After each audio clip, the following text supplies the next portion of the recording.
Have you ever wondered why your editor or any executable that you've just installed on your operating system isn't opening from your shell or terminal?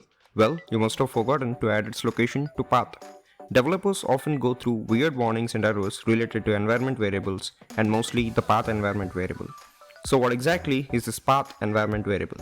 In this video, we'll go through what environment variables are and specifically about the path environment variable, why is it essential, how to add your executables to path for an easier access, and some secrets related to it.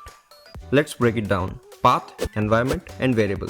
A variable is something that stores some value in it and which can be updated. The word environment here refers to global, that is, it can be accessed from throughout the system in any location.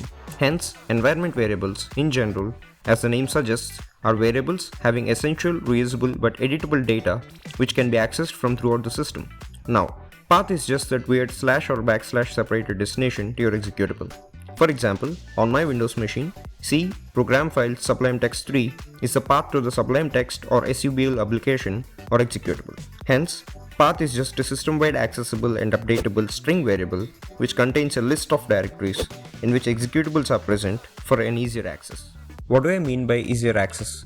Consider not having Sublime Text on your path. Now, you have two ways to access it through your terminal. 1. Type the whole absolute path of your application in the shell with quotes around phrases having spaces in them. Or 2. Switch to the working directory of the application and then run it. This is a tardy process and gets annoying at times as we try to access our most reached applications and hence the path environment. How to add to path?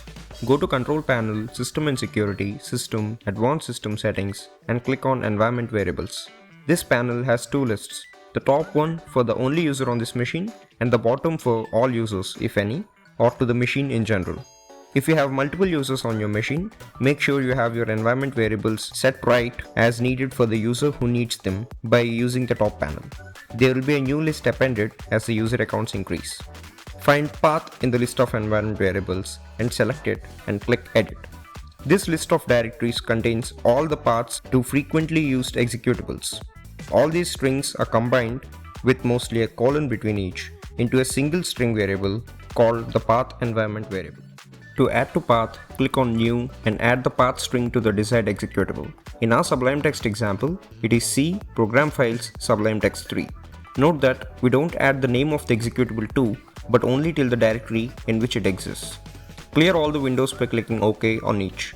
Make sure you relaunch any shell sessions or terminal sessions already running for the environment variables to be applicable. Now, as we type Sublime Text from anywhere on the system without the full paths to the executables, it works. How? The system performs a linear search and goes through all the directories listed in the path environment variable. When it finds the executable in any of those directories, it terminates the linear search and runs the application. Now this linear search can get misleading at times. For example, what if you have two versions of Python in two different locations of your system?